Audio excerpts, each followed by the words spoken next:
देखो अपन स्टार्ट करते हैं। देखो उसमें पहले एक एडजस्टमेंट अपन डिस्कस करते हैं, that is provision for taxation.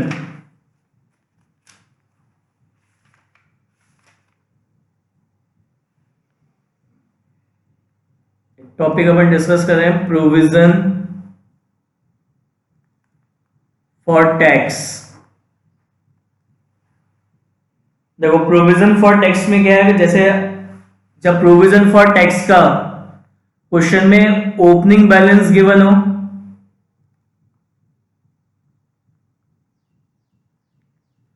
और क्वेश्चन में क्लोजिंग बैलेंस गिवन हो तो उसका क्या एडजस्टमेंट होगा वो तो अपन ने पढ़ लिया। अगर क्वेश्चन में केवल प्रोविजन फॉर टैक्स का ओपनिंग क्लोजिंग बैलेंस गिवन हो तो उसका क्या एडजस्टमेंट होगा वो तो अपन ने पढ़ लिया, ठीक है ना। क्या पढ़ा था कि अगर जो ये ओपनिंग बैलेंस है प्रोविजन फॉर टैक्स का वो तो अपन अज्यूम करते हैं कि अपन ने ड्यूरिंग द ईयर पे कर दिया तो ऑपरेटिंग एक्टिविटी में लेस कर देते हैं। और ये जो क्लोजिंग बैलेंस है प्रोविजन फॉर टैक्स का अपन ये मानते हैं ये प्रोविजन अपन ने बनाया है तो उसको ऑपरेटिंग एक्टिविटी में एडजस्टमेंट फॉर्म में ऐड कर देते हैं। अब अगर क्वेश्चन में ये ओपनिंग और क्लोजिंग बैलेंस के साथ अगर इससे रिलेटेड कोई एडजस्टमेंट भी दे रखा हो, अब इससे रिलेटेड दो ही एडजस्टमेंट गिवन हो सकते हैं। एक तो क्वेश्चन में बता रखा होगा कि इतना प्रोविजन आपने बनाया है ड्यूरिंग द ईयर, कि ड्यूरिंग द ईयर आपने इतना प्रोविजन फॉर टैक्स बनाया है। एक तो एडजस्टमेंट क्या दे रखा होगा कि provision for tax made during the year, made during the year, ऐसे नीचे दे रखा होगा एडिशन इंफॉर्मेशन में, provision for tax made during the year. तो उस कंडीशन में आप क्या बनाओगे, प्रोविजन फॉर टैक्स अकाउंट बनाओगे। प्रोविजन फॉर टैक्स अकाउंट आप बनाओगे, कैसे बनेगा वो, debit credit particular amount, particular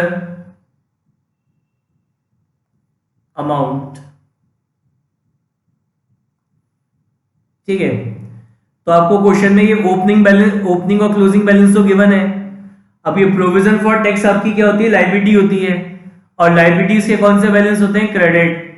तो आप इधर क्रेडिट साइड में लिखेंगे by balance brought down, bye balance brought down, जो भी आपका ओपनिंग बैलेंस है वो लिखेंगे। और फिर यहां लिखेंगे अपन टू बैलेंस कैरेट डाउन, जो भी आपका क्लोजिंग बैलेंस है वो यहां लिखोगे। अब क्वेश्चन में नीचे एडजस्टमेंट में क्या लिखा है, provision for tax made during the year, कि ड्यूरिंग द ईयर अपन ने इतना प्रोविजन बनाया है टैक्स के लिए। तो सारे के सारे प्रोविजंस क्या होते हैं, all provisions are charge against the profit. तो आपकी एंट्री क्या होगी, profit and loss account debit, profit and loss account debit to provision for tax, to provision for tax. तो प्रॉफिट एंड लॉस अकाउंट की debit side में यहां लिखेंगे, sorry, provision for tax account को क्रेडिट किया है तो प्रोविजन फॉर टैक्स अकाउंट की क्रेडिट साइड में यहां लिखेंगे by profit and loss account, bye profit and loss account ये आ जाएगा provision made during the year, provision made during the year, ठीक है। और दूसरा एडजस्टमेंट क्या लिखा होगा, मतलब एक तो ये एडजस्टमेंट हो सकता है, दूसरा एडजस्टमेंट क्वेश्चन में लिखा होगा कि tax paid during the year, tax paid during the year, इतना टैक्स अपन ने ड्यूरिंग द ईयर पे कर दिया। तो टैक्स को पे करने की एंट्री क्या होगी, टैक्स को पे करने की एंट्री होगी provision for tax account debit to bank account, provision for tax account debit to bank account. तो अपन जो प्रोविजन फॉर टैक्स बनाते हैं उसको पे करने की एंट्री होती है provision for tax account debit to bank account. तो यहां लिखेंगे अपन टू बैंक अकाउंट, ये क्या आ गया आपका tax paid during the year, tax paid during the year. ठीक है, तो ये जो प्रोविजन अपन ने बनाया है ये हमारा नॉन कैश एक्सपेंस है, तो ऑपरेटिंग एक्टिविटी में एडजस्टमेंट फॉर्म में इसको अपन क्या करेंगे, ऐड कर देंगे। और ये जो tax paid during the year है, ये अपन ने टैक्स पे करा है ड्यूरिंग द ईयर, तो ऑपरेटिंग एक्टिविटी में जो भी tax upon during the year पे करते हैं उसको ऑपरेटिंग एक्टिविटी में लास्ट में अपन क्या करते हैं, माइनस कर देते हैं। तो जो tax paid during the year है उसको ऑपरेटिंग एक्टिविटी में लास्ट में क्या करेंगे, माइनस कर देंगे। तो क्वेश्चन में या तो ये एडजस्टमेंट गिवन होता है या तो ये एडजस्टमेंट गिवन होता है। तो अगर provision for tax made during the year दे रखा है एडजस्टमेंट में, तो वो तो इधर क्रेडिट साइड में आ जाएगा। तो जो बैलेंसिंग फिगर है वो क्या जाएगा आपका, tax paid during the year. और क्वेश्चन में नीचे अगर एडजस्टमेंट में ये दे रखा है कि tax paid during the year, तो वो तो आप यहां लिख दोगे। तो बैलेंसिंग फिगर क्या जाएगा, provision made during the year. ठीक है, देखो निकालो अब illustration number 38। Tick out illustration number 38, page number 6.60। क्या कह रहा है, you are required to prepare cash flow statement as per AS3 for the following. इधर रखिए एडिशनल इंफॉर्मेशन में लिखा है part of machine costing ₹50,000 less accumulated depreciation 20,000 was sold for 18,000। फिर है tax paid 20,000 and interest paid on debenture is 50,000।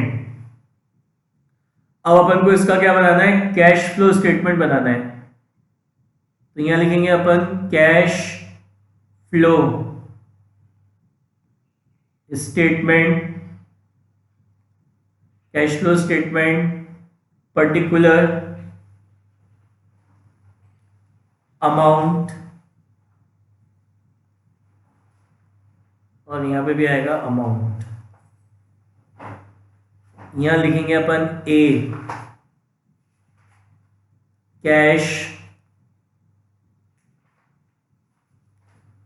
Cash flow from operating, cash flow from operating activity, cash flow from operating activity. तो यहां लिखेंगे अपन net profit during the year, net profit during the year. तो यहां लिखेंगे अपन adjustment for,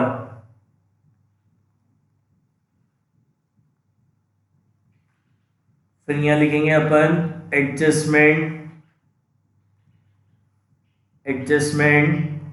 for working capital changes, for working capital changes, adjustment for working capital changes. उसके बाद फिर यहां लिखेंगे B cash flow from investing, cash flow from investing activity. फिर यहां लिखेंगे C cash flow from financing activity.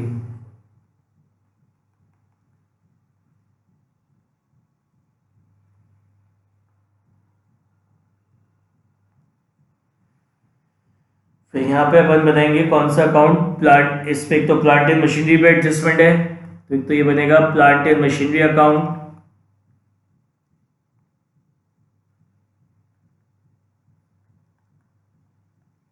और accumulated depreciation दे रखा है, मतलब प्रोविजन फॉर डेप्रिसिएशन अकाउंट।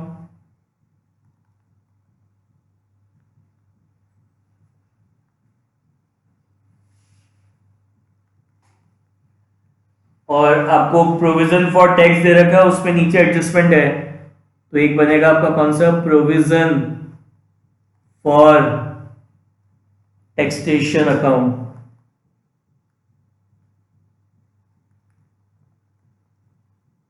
देखो अब स्टार्टिंग से स्टार्ट करते हैं। सबसे पहले शेयर कैपिटल दे रखी, इक्विटी शेयर कैपिटल 10 लाख से 14 लाख की हो गई, तो यानी ड्यूरिंग द ईयर अपन ने 4 लाख के क्या करे, शेयर्स इशू कर दिए। तो यहां लिखेंगे अपन issue of equity share capital, issue of equity share capital, कितने शेयर्स इशू करे अपन ने, 4 लाख के। उसके बाद है रिजर्व एंड सरप्लस, उसके अंदर क्या इंक्लूड है, स्टेटमेंट ऑफ पीएनएल, क्या इंक्लूड है, स्टेटमेंट ऑफ पीएनएल। 4 लाख से 5 लाख का हो गया, तो net profit during the year कितना हो गया, 1 lakh. Net profit during the year कितना हो गया, 1 लाख। फिर लॉन्ग टर्म बोरिंग्स दे रखिए, 10% डिबेंचर्स हैं, 1,40,000 से 5 लाख के हो गए, तो 1,40,000 से 5 लाख के हो गए, तो इसका मतलब अपन ने डिबेंचर इशू करें तभी बढ़ गई है। तो issue of debenture is a financing activity, तो फाइनेंसिंग एक्टिविटी में लिखेंगे issue of debenture, issue of debenture, कितने डिबेंचर इशू कर दिए अपन ने, 3,60,000 के। अब ये 10% डिबेंचर मतलब उस पर इंटरेस्ट भी बनता है, लेकिन इंटरेस्ट कैलकुलेट करने का रिक्वायरमेंट नहीं है। एडिशनल इंफॉर्मेशन के पॉइंट नंबर 3 में ऑलरेडी कैलकुलेट करके दे रखा है कि interest paid on debenture is 50,000। तो interest on debenture is a financing activity. एक तो यहां लिखेंगे इंटरेस्ट ऑन डिबेंचर, कितना है इंटरेस्ट ऑन डिबेंचर आपका 50,000, तो इससे कैश का आउटफ्लो होगा। और इंटरेस्ट ऑन डिबेंचर आपकी कौन सी एक्टिविटी होती है, नॉन ऑपरेटिंग एक्टिविटी। तो जो नॉन ऑपरेटिंग एक्टिविटी होती है उसको ऑपरेटिंग एक्टिविटी में एडजस्टमेंट फॉर्म में अपन क्या करते हैं, ऐड कर देते हैं। तो यहां लिखेंगे interest on debenture, interest on debenture कितना 50,000, ठीक है। उसके बाद नेक्स्ट आपको क्या दे रखा है, करंट लायबिलिटी में शॉर्ट टर्म में बैंक ओवरड्राफ्ट। तो कैश फ्लो स्टेटमेंट में बैंक ओवरड्राफ्ट को क्या ट्रीट करते हैं, करंट लायबिलिटी, सॉरी किसमें इंक्लूड करते हैं, फाइनेंसिंग एक्टिविटी में। Cash flow statement bank overdraft is treated as a financing activity. 30 से 20 का हो गया, कम हो गया मतलब पे कर दिया तभी कम होगा, तो फाइनेंसिंग एक्टिविटी में लिखेंगे bank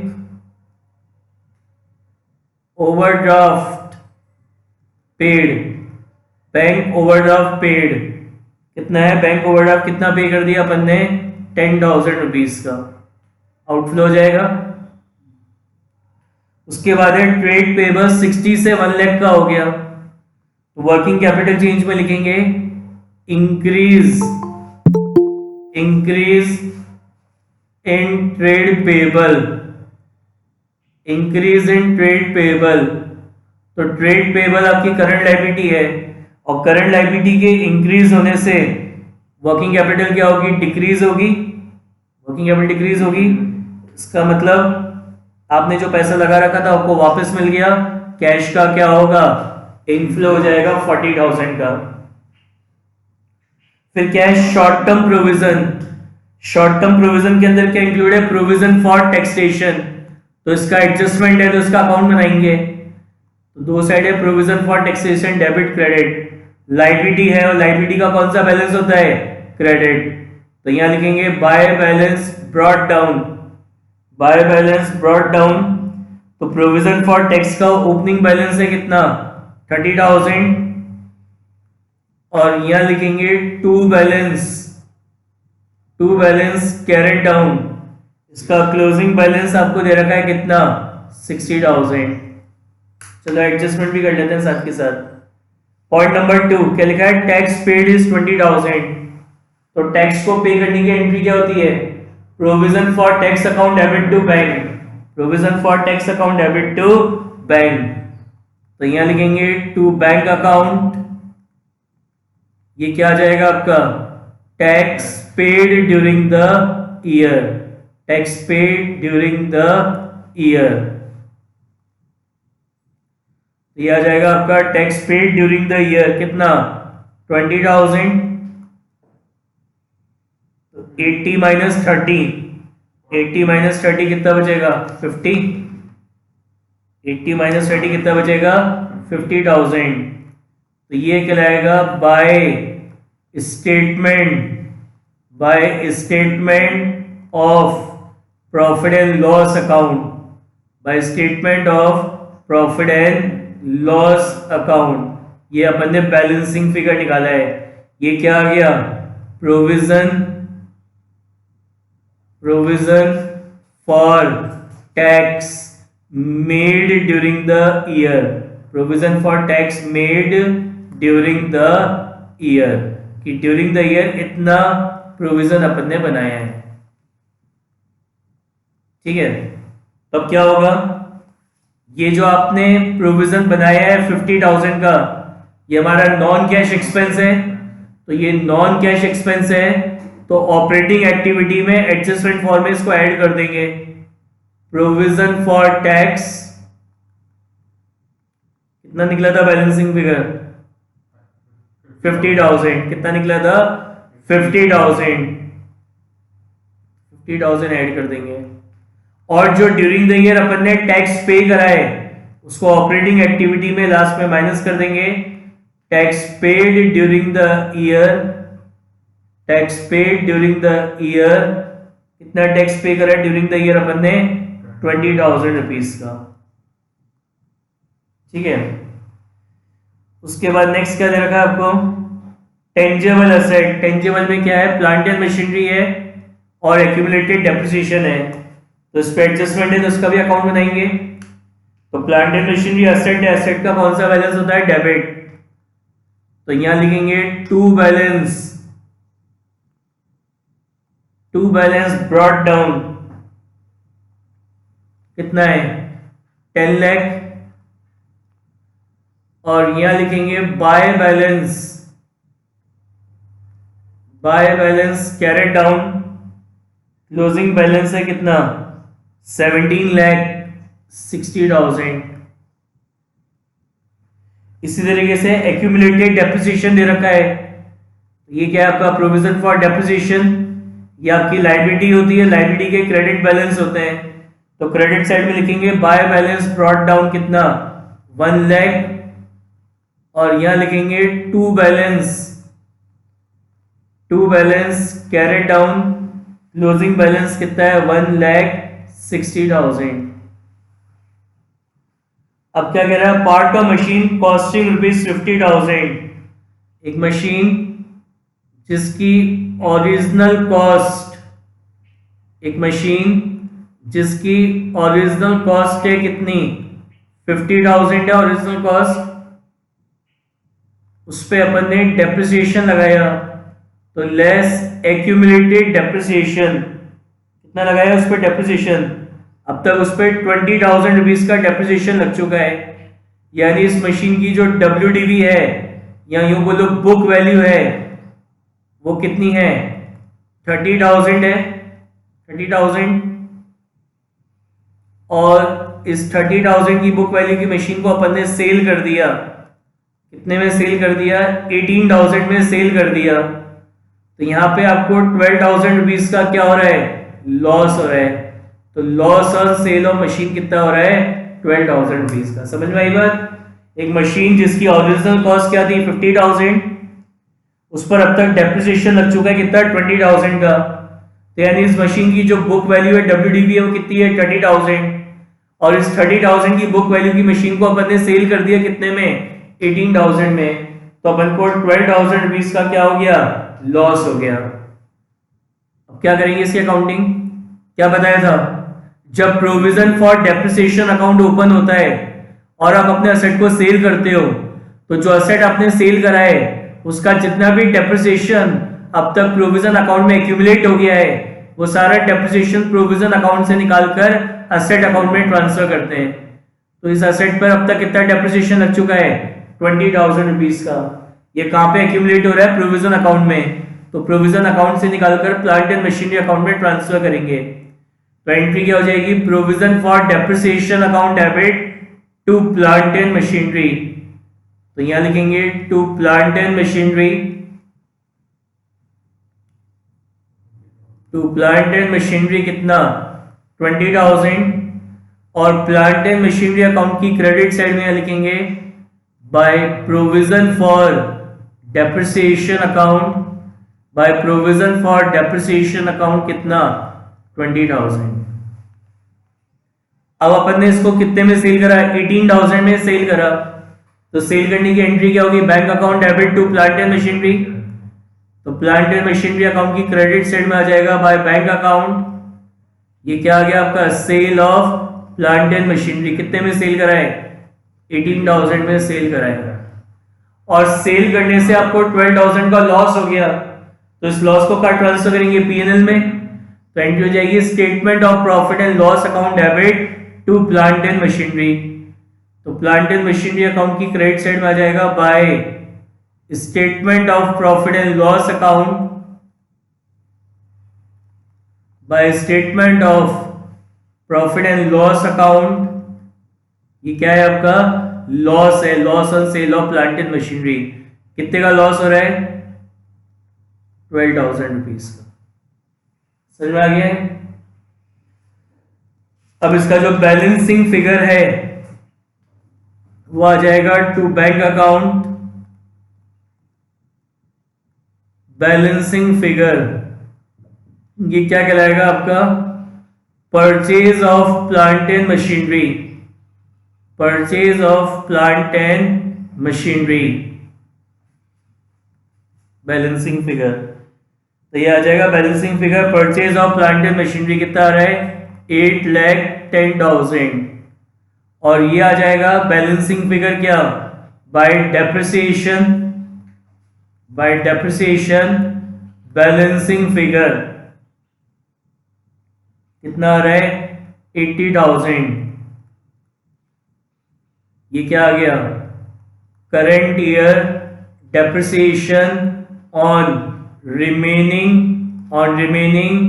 plant and machinery, on remaining plant and machinery. ठीक है, अब क्या एडजस्टमेंट होगा इसका उसमें कैश फ्लो में। सबसे पहले ये अपन ने परचेज करा 8,10,000 का, so purchase of plant and machinery is a investing activity, तो इसको इन्वेस्टिंग एक्टिविटी में लिखेंगे purchase of plant and machinery, purchase of plant and machinery कितना, purchase of plant and machinery कितना 8,10,000। फिर ये क्या है सेल है, तो sale of plant and machinery, sale of plant and machinery क्या होगी, ये भी इन्वेस्टिंग एक्टिविटी होगी, तो यहां लिखेंगे sale of plant and machinery,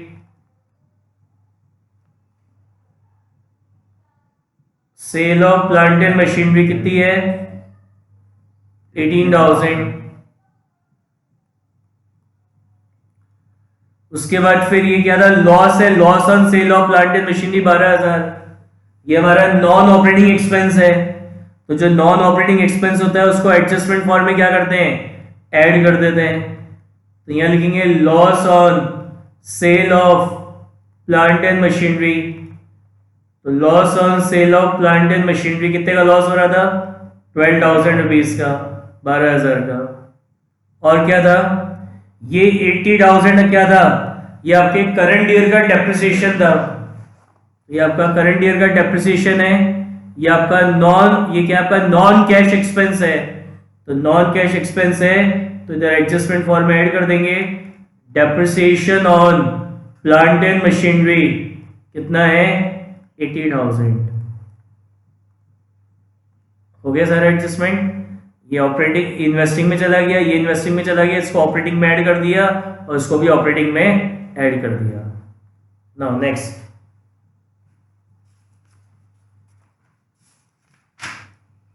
next क्या दे रखा है आपको इनटेंजिबल एसेट गुडविल 2 लाख से 1,40,000 की हो गई, मतलब गुडविल को राइट ऑफ कर दिया, तो goodwill return of is a non cash expense, तो एडजस्टमेंट फॉर्म में ऐड हो जाएगा गुडविल रिटर्न ऑफ कितनी गुडविल राइट ऑफ कर दी आपने? 60,000 की। कितनी गुडविल राइट ऑफ कर दी आपने? 60,000 की। नेक्स्ट है आपका क्या? इन्वेंट्री है 2 लाख से 2,50,000 की हो गई। सो इंक्रीज इन इन्वेंट्री, तो करंट एसेट इंक्रीज हो रहा है तो वर्किंग कैपिटल भी इंक्रीज होगी। मतलब आपने इसमें और अमाउंट इन्वेस्ट कर दिया, कैश का आउटफ्लो हो गया कितना? 50,000। फिर ट्रेड रिसीवेबल है तो इंक्रीज इन ट्रेड रिसीवेबल, तो करंट एसेट इंक्रीज हो रहे हैं, वर्किंग कैपिटल भी इंक्रीज होगी, मतलब और अमाउंट इन्वेस्ट कर दिया, कैश का आउटफ्लो हो जाएगा कितना? 2 लाख। हो गया सर एडजस्टमेंट? अब इसका क्या निकालेंगे अपन? F F O. तो एफ एफ ओ निकल के आएगा आपका कितना? ये एफ एफ ओ आ रहा है प्लस माइनस करके कितना? 3,52,000। इस 3,52,000 में ये एडलेस करेंगे तो ये आ जाएगा आपका net cash flow from operating, net cash flow from operating activity before tax. Before tax कितना आ जाएगा आपका? ये बिफोर टैक्स 1,42,000। फिर इसमें से 20,000 लेस करेंगे तो ये आएगा 1,22,000। ये आपका क्या कहलाएगा? Net cash flow. Net cash flow from operating, net cash flow from operating activity. अब इसको करेंगे नेट तो नेगेटिव आएगा ही आपका, तो नेगेटिव आ रहा है कितना? 7,92,000 नेगेटिव आ रहा है। तो ये आपका क्या कहलाएगा? Net cash, net cash use in investing, net cash use in investing activity. ठीक है, ये एडलेस करेंगे तो ये एडलेस करके पॉजिटिव आ रहा है कितना? 7 लाख। तो ये आ जाएगा आपका net cash, net cash flow from financing activity, net cash flow from financing activity. तो ये कितना है? 1,22,000। ये कितना है? 7,92,000 और ये 7 लाख। तो इसको नेट करेंगे तो ये आ रहा है आपका 30,000। ये आपका क्या कहलाएगा? Net cash flow, net cash flow during the year, net cash flow during the year. फिर यहां लिखेंगे अपन opening balance, opening balance of cash and cash equivalent, opening balance of cash and cash equivalent. तो opening balance of cash and cash equivalent कितना दे रखा है? 60,000। तो 30 प्लस 60 कितना होता है? 90,000। ये आपका क्या कहलाता है? ये आपका कहलाता है closing balance, closing balance of cash and cash equivalent. ये भी 90 आ रहा है, क्वेश्चन में भी 90 दे रखा है। समझ में आ गया? Take out illustration number 39। Illustration number 39।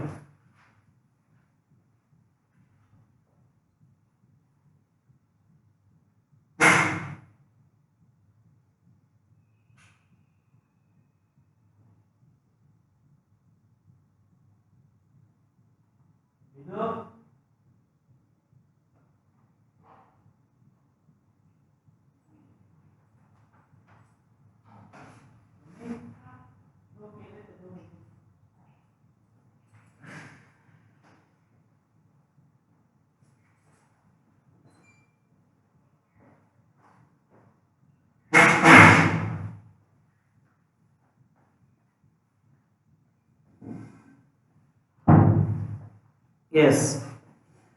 Illustration number 39, following are the balance sheet of X limited. Additional information में क्या है, gain on sale of land 30,000, plant and machinery, plant and machine depreciation on plant and machinery was provided 10% on last year balance. Interest on mortgage loan is 24,300 और provision for tax made during the year दे रखा है 32,000 का। illustration number 39, उसका अपन को क्या बनाना है, cash flow statement. यहाँ लिखेंगे अपन ऊपर cash flow statement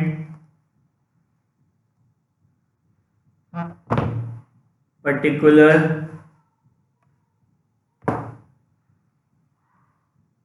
amount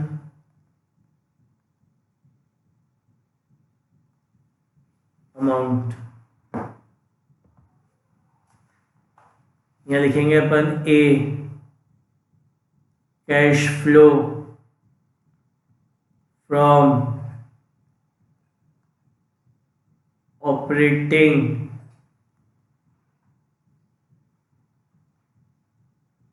activity. तो यहाँ लिखेंगे अपन नेट प्रॉफिट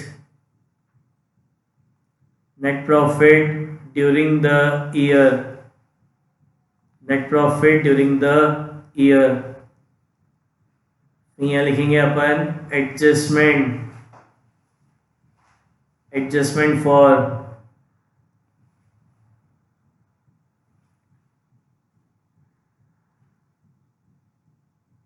यहाँ लिखेंगे एडजस्टमेंट फॉर वर्किंग कैपिटल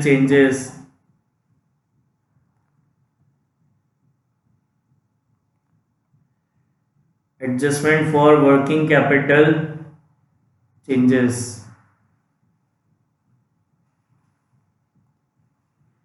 उसके बाद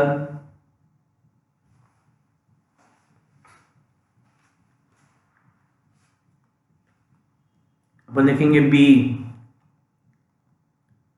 कैश फ्लो फ्रॉम इन्वेस्टिंग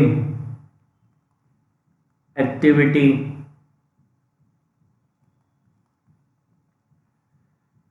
यहाँ लिखेंगे C, cash flow from financing activity.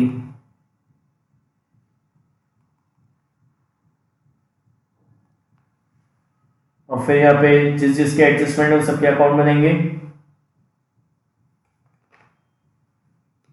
एक तो आपका लैंड अकाउंट बनेगा,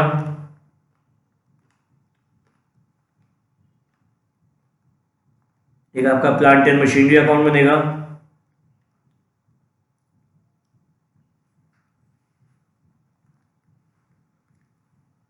और एक आपका प्रोविजन फॉर टैक्सेशन अकाउंट बनेगा।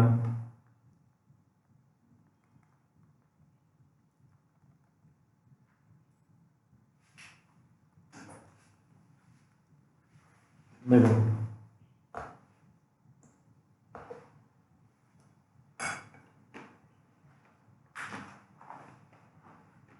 सबसे पहले शेयर कैपिटल दे रखा है आपको, कुछ भी चेंज नहीं हुआ, 4,50,000 पहले था और अभी भी 4,50,000 ओपनिंग क्लोजिंग सेम है, कुछ भी नहीं हुआ। उसके बाद रिजर्व एंड सरप्लस है, रिजर्व एंड सरप्लस के अंदर रिटेन अर्निंग है, तो रिटेन अर्निंग को अपन क्या ट्रीट करेंगे, it is a balance of statement of P&L, it is a balance of statement of profit and loss account. तो 3,56,000 से 4,78,000 हो गया, 3,56,000 से 4,78,000, तो ये हो गया आपका net profit during the year, कितना, 1,22,000।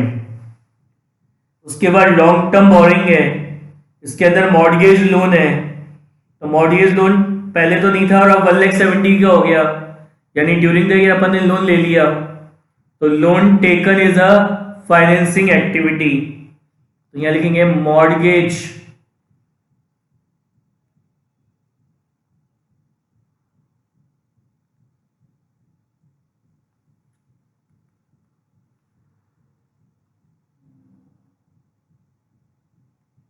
मॉर्गेज लोन टेकन, तो कितना मॉर्गेज लोन ले लिया अपन ने? 1,70,000 का। उसके बाद फिर ट्रेड पेबल है, तो ट्रेड पेबल आपका दे रखा है कितना? 2,03,000 से 1,09,000 का हो गया, तो डिक्रीज इन ट्रेड पेबल। तो ट्रेड पेबल आपकी करंट लाइबिलिटी है, करंट लाइबिलिटी के डिक्रीज होने से वर्किंग कैपिटल इंक्रीज होती है, यानी इसमें आपने और अमाउंट इन्वेस्ट कर दिया, तो आपके कैश का क्या होगा? आउटफ्लो हो जाएगा कितना? 94,000। उसके बाद है short term provision. Short term provision के अंदर क्या इंक्लूड है? प्रोविजन फॉर टैक्सेशन, ये आपकी लाइबिलिटी होती है, तो लाइबिलिटी का क्रेडिट बैलेंस होता है, तो यहां लिखेंगे by balance brought down, provision for taxation, opening balance है कितना? 40,000 and to balance carried down, closing balance है आपका कितना? प्रोविजन फॉर टैक्स का 35,000। क्या कह रहा है एडजस्टमेंट में? पॉइंट नंबर 4 पढ़ो। पॉइंट नंबर 4 कह रहा है provision for tax made during the year is इतना, तो प्रोविजन बनाना है यहाँ पे 32,000 का। आपको क्या एंट्री होगी? Statement of profit and loss account debit to provision for taxation, तो प्रोविजन फॉर टैक्सेशन अकाउंट में लिखेंगे by statement of profit and loss account, कितना है? 32,000 है। ये क्या आ गया आपका? ये है आपका provision for tax made during the year.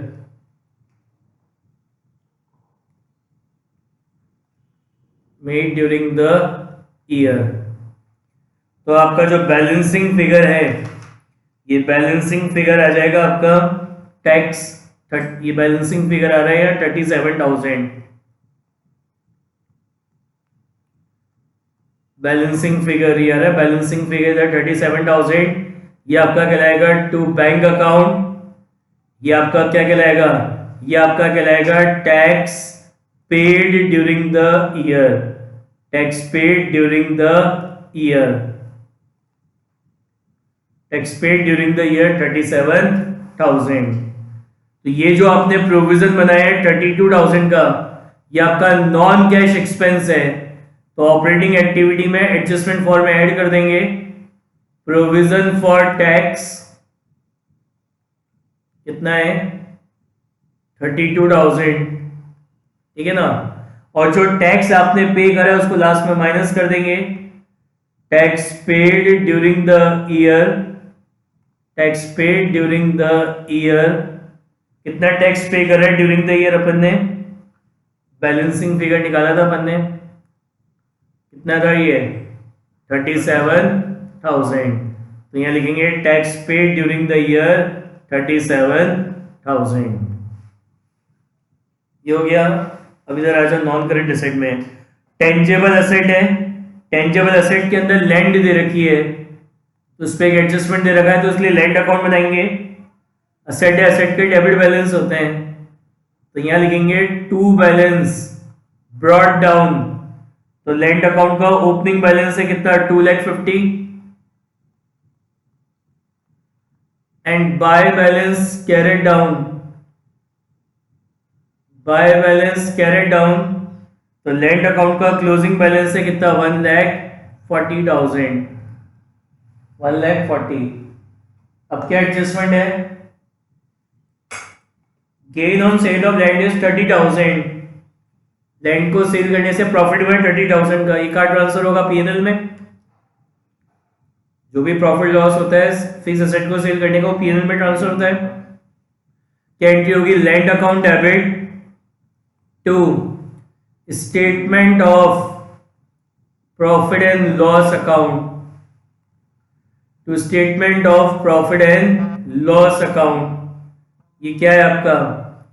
ये है आपका profit on sale of land, profit on sale of land. कितने का प्रॉफिट हुआ है? 30,000 रुपीज का।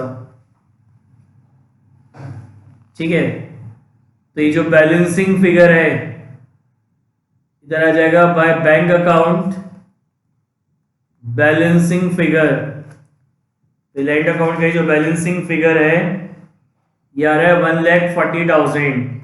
ये आएगा by bank account balancing figure, क्या जाएगा? Sale of land. आप लैंड कितने में सेल करी वो गिवन नहीं थी, तो ये बैलेंसिंग फिगर आ गया सेल ऑफ लैंड। ठीक है, अब क्या एडजस्टमेंट होगा? ये आपकी नॉन ऑपरेटिंग इनकम है 30,000 profit on sale of land. तो जो नॉन ऑपरेटिंग इनकम होती है उसको अपन ऑपरेटिंग एक्टिविटी में क्या करते हैं? माइनस कर देते हैं। तो यहाँ लिखेंगे profit on sale of land. Profit on sale of land, कितने का प्रॉफिट हुआ था हमें लैंड को सेल करने से? 30,000 रुपीज का। तो यहाँ पे माइनस हो जाएगा because it is non operating income. और ये जो 1,40,000 है ये क्या है? Sale of land. तो sale of land is a investing activity. तो अपन यहाँ लिखेंगे sale of land,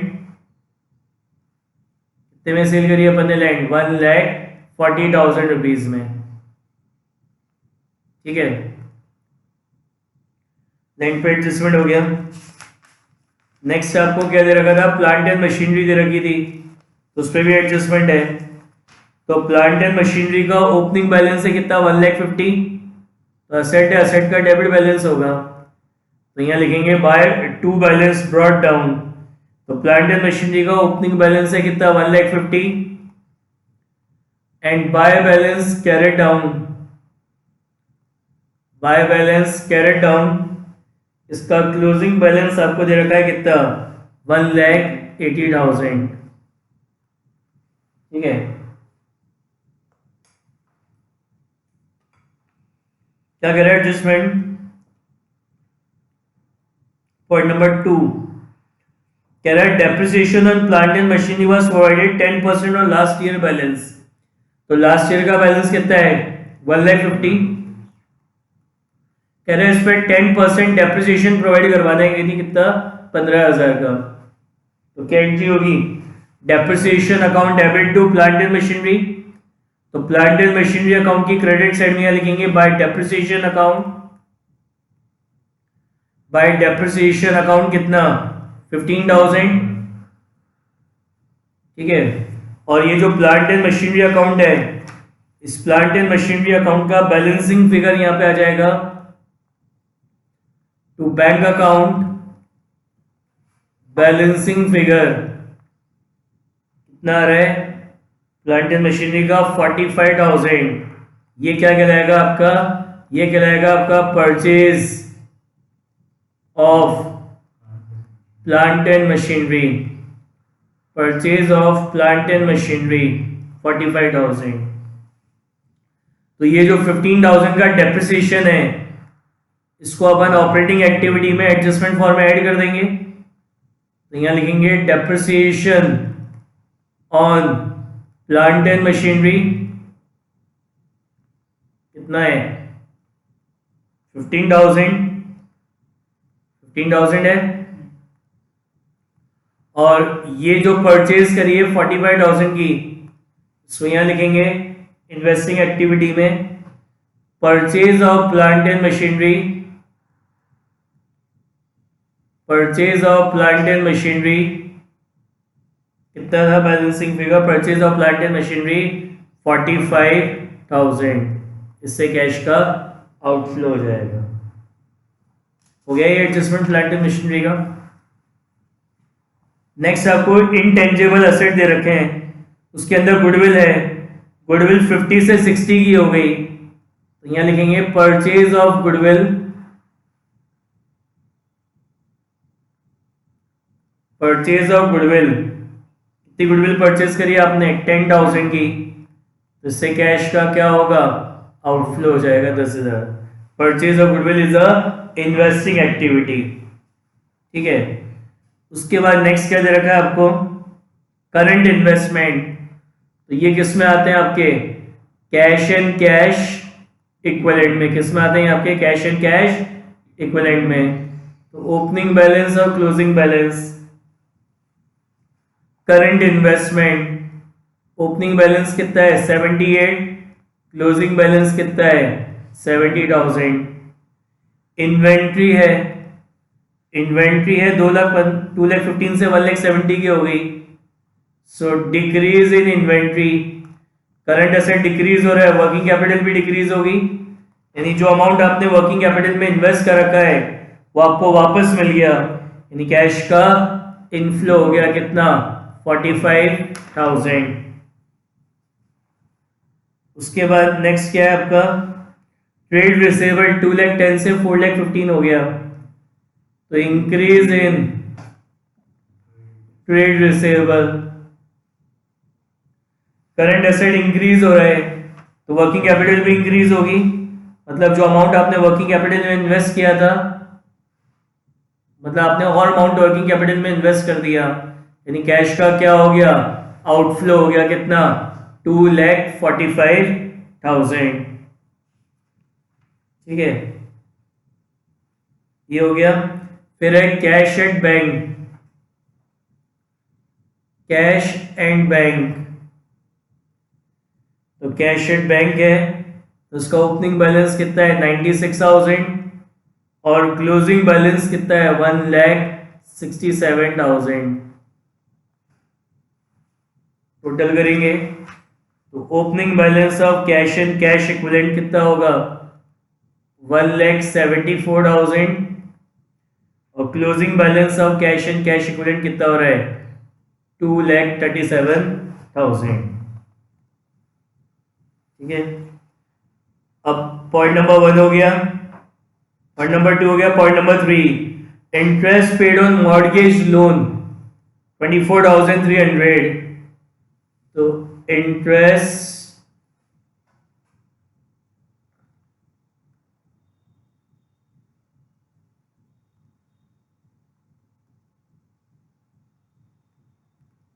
paid on loan, तो interest paid on mortgage loan is a financing activity, कितना है 24,300 और interest paid on mortgage loan is a financing activity और साथ में हमारा नॉन ऑपरेटिंग एक्सपेंस है, तो नॉन ऑपरेटिंग एक्सपेंस को यहाँ पे ऐड कर देते हैं।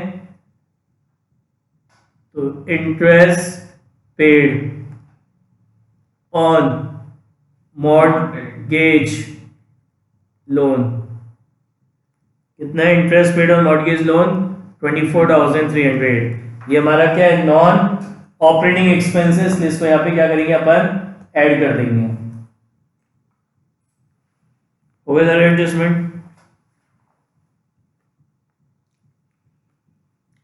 ये एडजस्ट करने के बाद एफएफओ आ रहा है आपका कितना 1,63,300 का एफएफओ आ रहा है। इसमें इस वर्किंग कैपिटल चेंजेस को ऐड करेंगे तो नेगेटिव आ रहा है 1,30,700 नेगेटिव आ रहा है। तो ये आपका क्या कहलाएगा net cash use in operating, net cash use in operating activity before tax. अब इसमें टैक्स लेस करेंगे, ये भी नेगेटिव है ये भी नेगेटिव है, तो नेगेटिव नेगेटिव नेगेटिव हो जाएगा। यहाँ लिखेंगे नेगेटिव का कितना 1,67,700। ये कहलाएगा आपका net cash use in operating activity.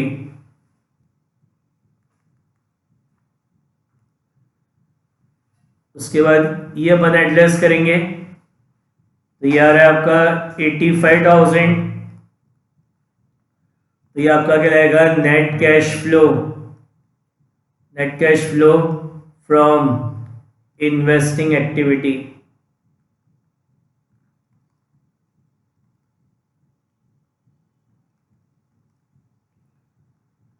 ये एडजस्ट करेंगे तो ये आ रहा है 1,45,700। ये 1,70,000 है, 24,300 है। तो ये कहलाएगा net cash flow from financing activity. अब यहाँ पे ये नेगेटिव आ रहा था 1,67,600, ये पॉजिटिव का 85, ये पॉजिटिव का इतना, तो ये नेट करेंगे कितना आ जाएगा 63,000। ये आपका कहलाएगा net cash flow, net cash flow during the year, net cash flow during the year 63,000।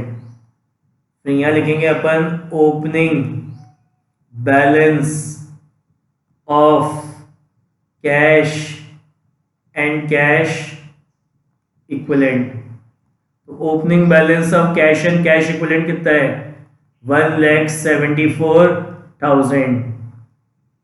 इसमें ऐड करेंगे कितना आ जाएगा 2,37,000।